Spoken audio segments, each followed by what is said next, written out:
based on your circumstances, like being poor or whatever. Nobody's hearing you, listening to you. You don't have a voice.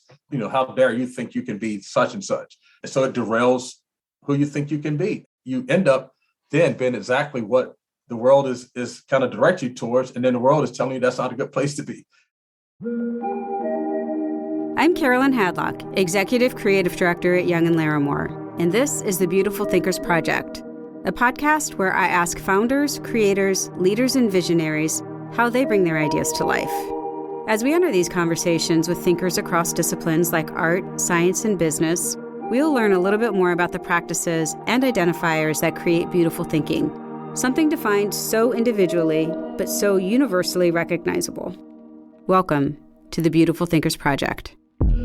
Today, I am talking with Ray Roberts, and Ray is a former NFL player who is now serving as the Director of Urban Development for the Special Olympics Unified Champion Schools. Welcome to the show, Ray. Thank you for having me. Excited about it. Well, we are excited to chat with you. And the Beautiful Thinkers Project really tells the stories of people who are leading in their industries and having a wider impact on society at large, which you definitely have. And I'd love to maybe start with the question that I normally start with my guests, which is, how would you define beautiful thinking?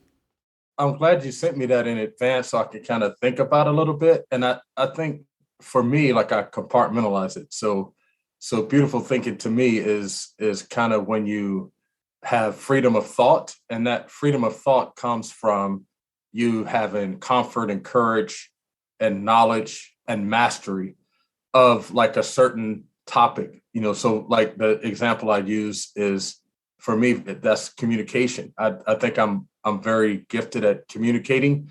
And so I feel very confident and courageous in it that I can help people hear and understand, and then also help those people move from point A to point B, or turn it into action or accomplishment, or turn it into change. So when you have like a mastery of a certain area, then you're able to be innovative and creative and take risks and come up with newness and find ways to think outside the box around those things. Now, if you throw finance at me like that, I'm gonna have a problem. Me too. Me so too. That's kind of how I define beautiful thinking. It's just having the freedom within a certain focus area.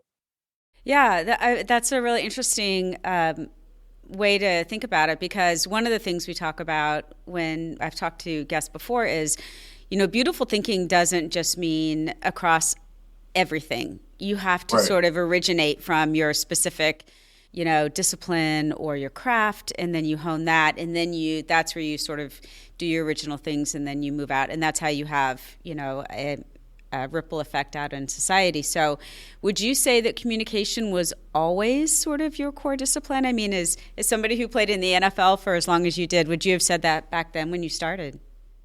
Yeah, like I always tell people it was really hard in high school for me to have a girlfriend, because I was everybody's voice of reason.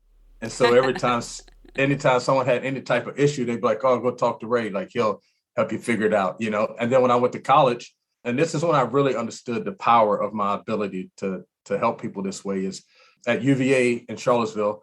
I got this call from a Judge Sweat from Charlottesville, and he wanted to see me. And so instantly you start going through your head like, okay, I paid all my parking tickets. I don't. What did I do wrong? Yeah. Like it's not even like a prosecutor. It's like the judge wants to see you. And so I go to see Judge Sweat, and he goes, hey man, we have this kid in high school here that's like 6'4", 250 pounds. He's terrorizing everybody. And I don't want to send him to juvenile detention. I don't want to put him in a system. And you were the only person in the city that I thought that was bigger than him, that he might listen to. And so I was wondering if you maybe sit down and have a conversation with him. And so I sat in a jail cell, holding cell, and spoke with this kid who was about 16. And in that moment, I realized how impactful my words were, and how he was really buying into what I was saying. And then they were able to work with him to keep him out of trouble. And that was the first time I realized, like, wow, like I've never trained for this. I've never taken any classes around this type of stuff, but it's something I've always done. It's just a God-given talent. And so then, or gift, if you want to call it. So then all I've tried to do along the way is educate and inform and improve that ability to communicate on different levels and different platforms. You say it was a God-given gift, which I totally believe. But was there anything from your family environment or your upbringing that contributed to you acquiring or honing that skill? My dad was a guy who could talk to anybody. Like, I don't care, white, black, brown. It didn't matter, rich, poor, men, women, old, young. Like, he just had this ability to connect with people that way. Just seeing how he worked with people and communicated with people, even people that he had complete opposite opinions about things Yeah. on. And so that's when I think about, honing my skills in communication, it's just been not been afraid to reach out and speak to people, like no matter what the situation is. And then you just learn. Sometimes you fumble and you learn from that and you keep it moving. And then I majored in communications in college, but I've done like argumentation and debate. Like that's a form of communication too that I love. Yeah. There's an article where they were interviewing my dad about me. And they said, hey, like, what is something about Ray that people don't know? And he said, he will take the other side of anything. That boy will argue with a stop sign. And that's me. Like, I just love doing it. And so I think that's just kind of how it all has come about. It's one thing to be the devil's advocate for something, but it seems like you can be that, but then also find common ground. That's a very unique skill. Yeah, it's interesting because I used to have business cards, and on the business card, it would just say connector, because that's how I feel like I'm like that type of person. So with all this conversation going on around Black Lives Matter and all these, the social movements and stuff that were going on, my goal was to find the place to keep people connected so they can, because if you can keep people talking long enough and in conversation, no matter how intense it is, if you can keep them at the table long enough talking, they can find and arrive at things that they agree on in the middle that will then help them. Either you move your opinion or you're able to see somebody else's side, or you're able to agree to disagree in a way that you can still remain friends and colleagues when you leave the table. Let's go back to a little bit of the beginning when you decided to play football in college and then join the Seahawks. And I'm curious to hear your story of how you got into that. And then also, what do you think your position that you ended up playing, how do you think that informed your life and your philosophy of how you look at life? Oh, that's I've never been asked that before. That's a really interesting question.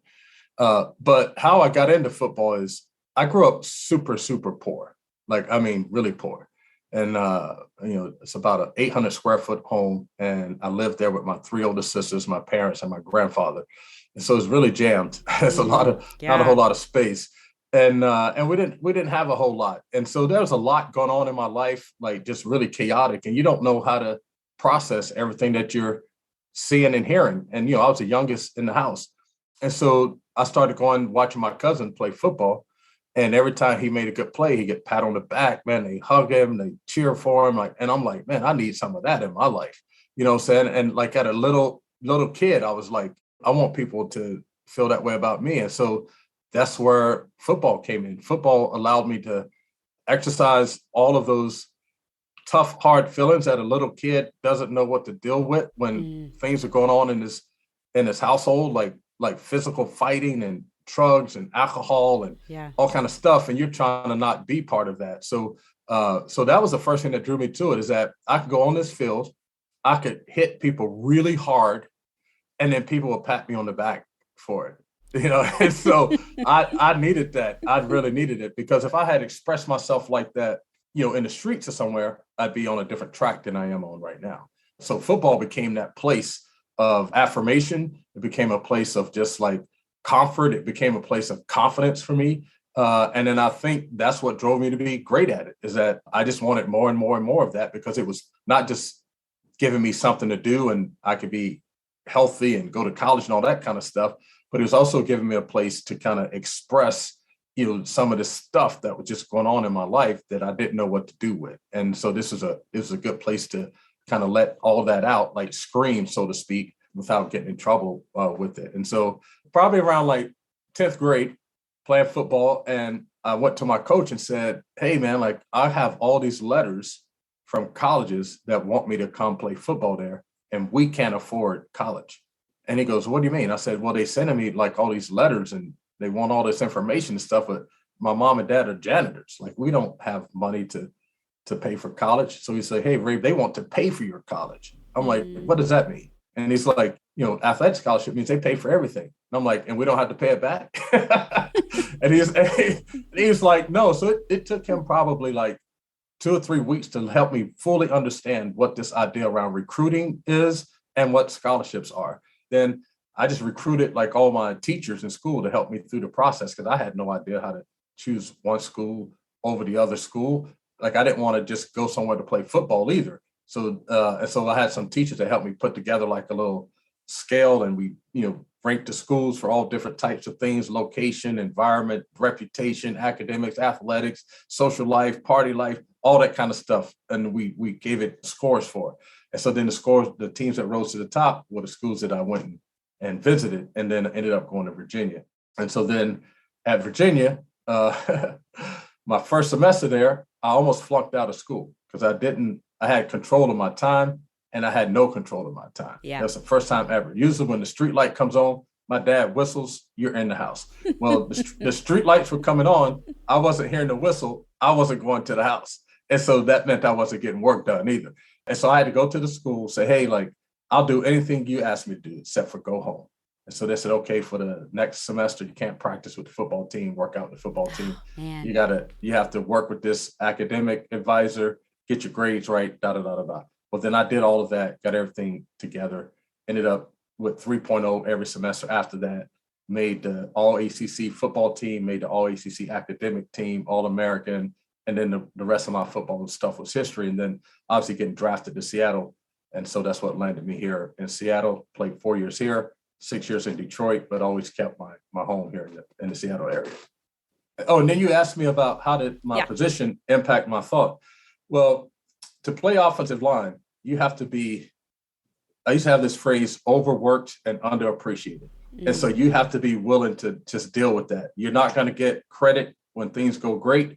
You'll get all the blame when it doesn't go well. And so you have to be strong and convicted in what your contributions are, and be fine with that. And so like you don't chase glory, you don't look for the headlines. You just put your head down and you work. And the one thing that's really interesting is that offensive line, out of every position in any sport, is the only position where your primary job is to protect other people. And so that just fits who I am. I don't know what came first, but I like to protect people, whether it's physically or emotionally. I consider protecting, helping them shape their journey to wherever it is they're going. That's just kind of naturally who I am. And then I'm good with other people being in the spotlight. That's just kind of how I work. Even in the work I do now with Special Olympics, don't really care who gets the credit. And that is the temperament of an offensive lineman. Wow. So then you played for 9 years, right? Mm-hmm. What was the event that made you take that retirement? Yeah, so it's interesting because yesterday I was doing some cleaning and I found this picture where I was laying in the bed and my legs were up in this contraption called a continuous motion machine, because I had surgery on both of my knees at the same time. On my left knee, I had my patella tendon fixed, and then they took what they could rescue from the patella tendon and rebuilt my ACL in my right knee. And so I had this surgery in like February, and then I was running in March, and then I never missed a practice. Like, so in July, I was back in training camp, full go. Doing all that just came back way too fast. There came a time in training camp where I just could not move. I had to get up about 6 o'clock in the morning, go to the training person, hot tub, massages, stretching, all this stuff, just so I could be on the line and ready for practice at around 8 o'clock. And then to come off the field, I had to get a golf cart ride to the locker room because my knees were just shot. So one night I asked the coach, we were watching film for offensive line. I said, hey, can I just stay in here by myself when everyone's done? I just want to rewatch the film. And so as I'm watching the film, watching myself, I can remember being a rookie with the Seahawks, watching film, and there's some older dudes in the room, and I'm going like, man, these dudes can't move anymore. They need to like shut it down. And so I looked at myself, and that same thought came to my head. Man, this dude cannot move anymore. I was doing as best I could, as hard as I could, and I was struggling. And so I went to my room. I called the team doctor and I said, hey, man, like, what can I do with my knees and da da da da da da. Well, we got some pain medicine. We can keep cleaning them up and da da da da da da da. But that means you're probably going to be a young man needing knee replacement and all this stuff. And I'm like, man, I don't want that. Just my second son was just born, and I'm thinking about running around playing with my kids and stuff. So he gave me some pain medicine, and I was sitting in my room, and I called the head coach and the president of the team. I said, hey, man, I'm thinking about retiring. And they said, well, what does that mean? And I said, well, if I'm not sure about this situation, I will be in the training room at 6 o'clock in the morning, get my knees warmed up so I can practice at 8. If I'm really sure about this situation, you will probably never see me again. And I slept until noon. Oh, wow. I got up, packed my car. I've been back to Detroit one time since then. I drove right past the practice field, blew the horn. The guys knew what it was all about. Everybody kind of came to the fence and gave me a high five, and then I was gone. Gosh. And that's kind of how it went down. You never leave on your time. If you can't move your feet and have good hands, you can't play offensive line. And I didn't have good feet at the time because my body was just shut down. Wow. What was the transition for you? Was that really difficult to go to off the field? Yeah, extremely difficult. And it's a really hard time in my life. Like I was clinically depressed. I would get up and sit on the couch, watch ESPN all day, go back to bed. Then my wife at the time was just like, what's going on? And I'm just like, I don't know what I'm supposed to be doing. Like, I don't know who I am anymore. Like, normally I go somewhere and they're like, oh, Ray Roberts, former Seahawks, Detroit Lion. And now it's just like, oh, who's that guy? Yeah. It's kind of hard to deal with. And this is something I've been doing since I was, 6 years old. I played football every single year of my life, from 6 years old to 31, 32 years old. And so it's really hard to act like that wasn't part of who I was. Yeah, it's your identity. Yeah. People sometimes want to say like, oh, I'm not just a football player. Well, you may not just be a football player, but man, it's a big part of who you are because you've done it for so long. You put so much time and energy into it. And so one day, honestly, like I would close all the blinds, put the pillow over my head, like everything. And I could hear my middle son, talking to my wife, and I heard him say, I just want my dad back. Mm.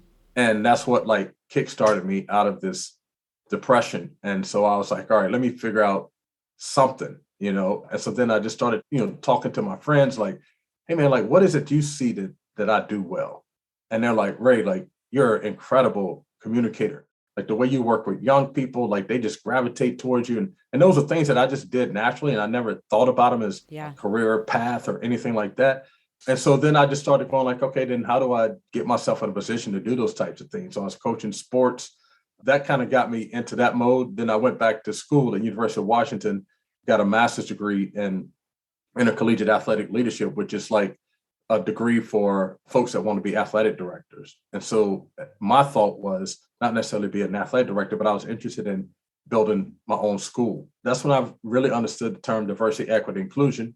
And so I took a job at Microsoft in the gaming division as a diversity specialist. That kind of honed my skills on, how to have conversations around race and diversity and gender and belonging and culture and all that life experience. So I probably told that story faster than it went because it took some years to kind of get to that place. But yeah, the transition was not easy at all. Like even for a guy like me, who I always thought I was the smartest, most prepared dude in the room. I've been a team captain on every team I've ever played on, to the point where in Detroit one year, the head coach called me to the office like, hey, are you campaigning to be the captain?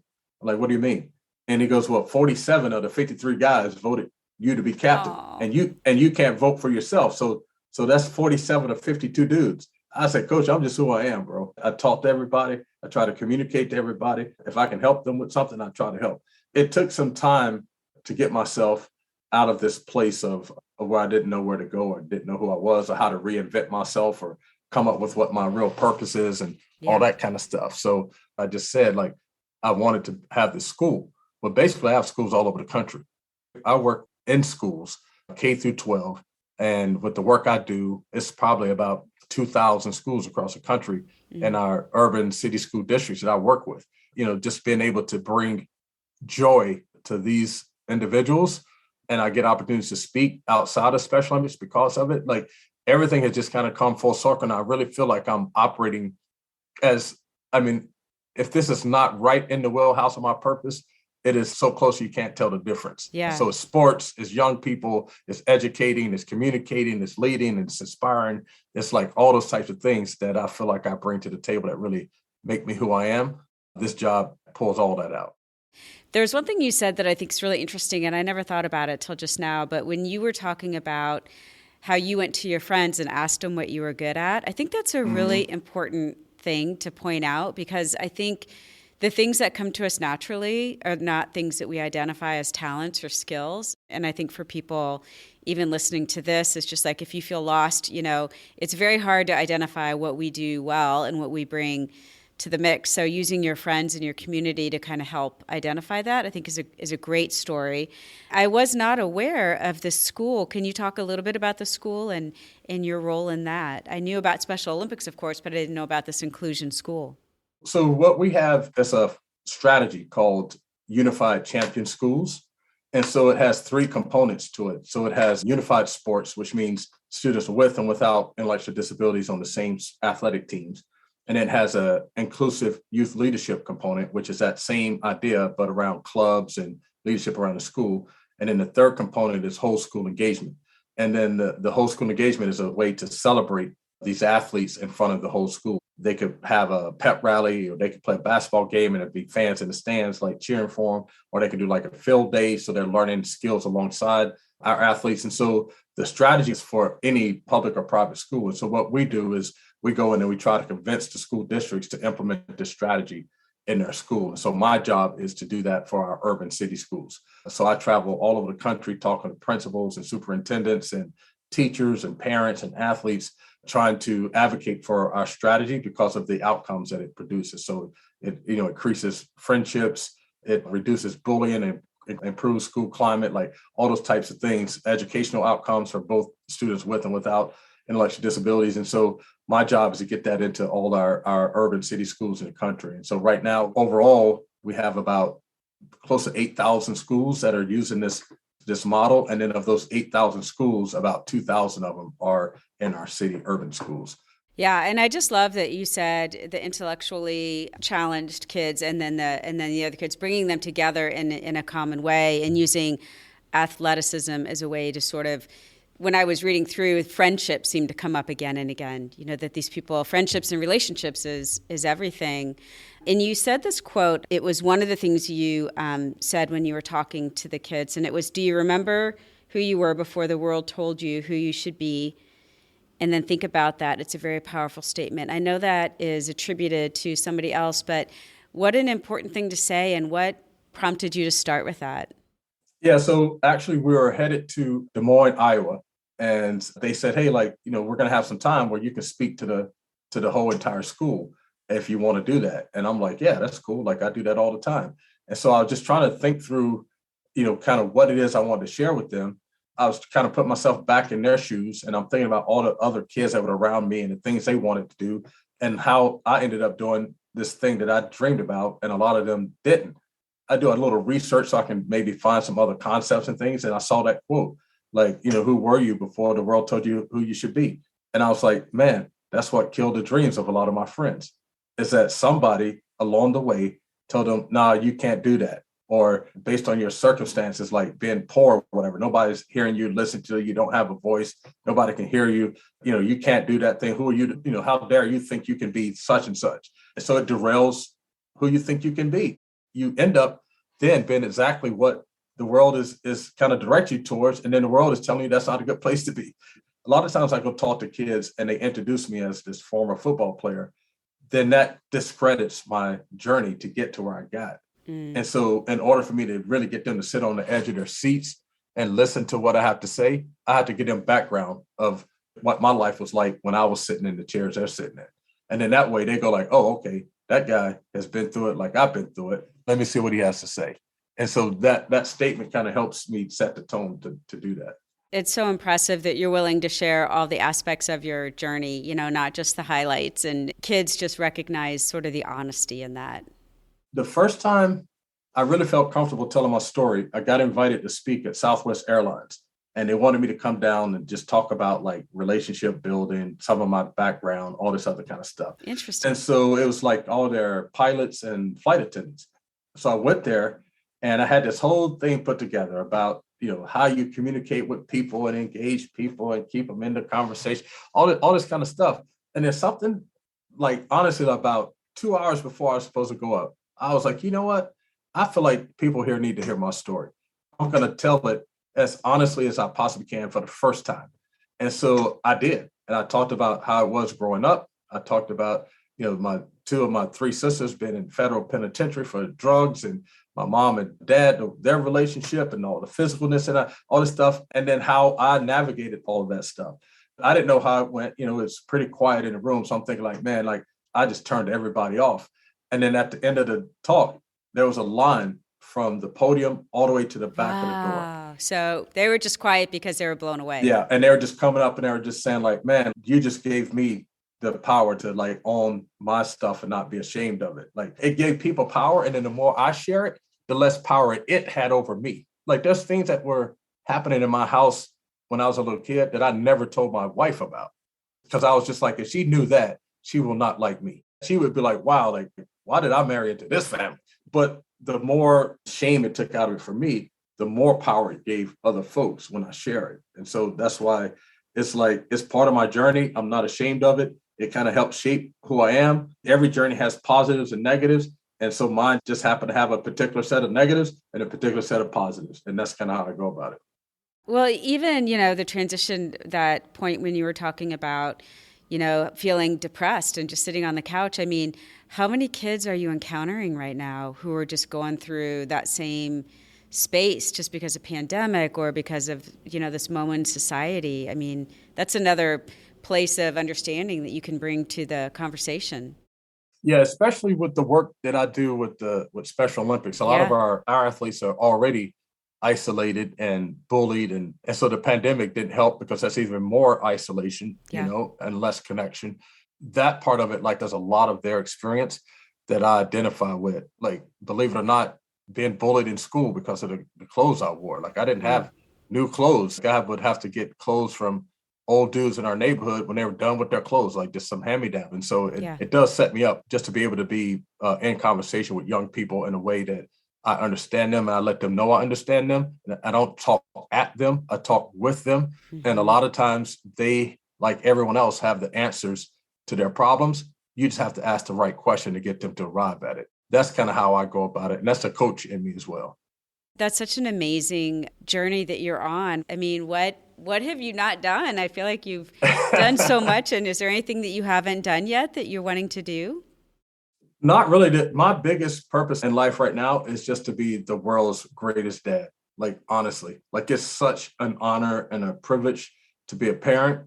I have three sons, 25, 24, and 17. And I try to make sure that those lines of communication are always open. Mm-hmm. I'm open. Sometimes we'll have these table talks and I go, hey, like, tell me what I need to do better. Because the goal is to be the best dad in the entire universe. And so to be able to do that, you have to be able to take criticism, whether it's warranted or not, and process it in a way that then when you re-engage your kids, you have a chance to be the greatest father in the history of the world. And so now it's an interesting thought. You and I were talking before we started this interview that your son is now going into potentially a future in football and college. And how are you tempering yourself in this space? You have so much knowledge and so much experience. Well, I've had two other times to kind of get it right. Okay. So I had two older kids, but I've always tried not to force my accomplishments and what I've done in sports on them. So if you came in our house, I have tons and tons and tons of awards and all kinds of stuff. They're in boxes in the closet. Mm-hmm. And so the kids have always known if they want to go look at them or show them to their friends or whatever, where they are in the boxes. But I'm not hanging them up all over the house because I don't want you to have to look at that and go like, man, if I played sports or if I do whatever, I got to do it at that level. It's like, no, your journey is your journey. And so I've never forced sports on any of my kids. And whatever they want to do, that's what they do. My youngest son right now may be one of the smartest kids in the entire state. He wants to be president one day. That's what he wants to do. Yeah. And so this football thing has been kind of new to him because he grew into his body. He wasn't growing as fast as everybody else. And now he's 6'5" and 280 pounds. And so he's like, hey, I think I can do this football thing. And so we always say that he's going to be the first professional football player that ends up being the president because he's just that brilliant of a dude. And so what I try to do is stay out of his way. I don't interfere with his coaches. If he's not happy with what the coaches are doing, I may say, okay, then what is it you need to express to the coach? We talk about it. Then I go, now you go have the conversation. Wow. I bet coaches would be intimidated if they knew that they were coaching your kid. Well, I think sometimes they do, and so I try not to present myself that way. Like I try to be a friend of whatever is happening and, a part of the process. And it's exciting because my son's excited about it. So I love going on the recruiting trips and just watching them just love on him. And they know that I played in the league and stuff like that, but I never try to say like, hey, coach, you do remember I played in the NFL. It's like I just sit back and just like watch my son and let them love on him. And he can talk about what he wants to get done academically and in the world and athletically and all that kind of stuff. And I can just be a proud parent, just going along for the ride. So that's how I go about it. Well, I think it's really great as a parent too, to encourage them to have different perspectives, especially when you are in sort of an elite status as a college athlete. And to me, that is just, it's a great place to end, because I feel like beautiful thinking is when you pull things from different areas to inform and shape your worldview, from different worlds, different people. I'm in advertising, you're, in football and sports and Special Olympics and a motivational speaker and a coach. It's fascinating to be open to those different ways of thinking and different ways people move through the world and how we can bring that together to have greater impact. So I thank you so much for your time. Thank you, Carolyn. Bye, Ray. Bye. Thank you so much for listening to this episode. I hope you found something that inspires you to think strange, different, new, and beautiful thoughts. This podcast was created and produced by Young and Larimore, an independent agency focused on helping national consumer brands take a stand.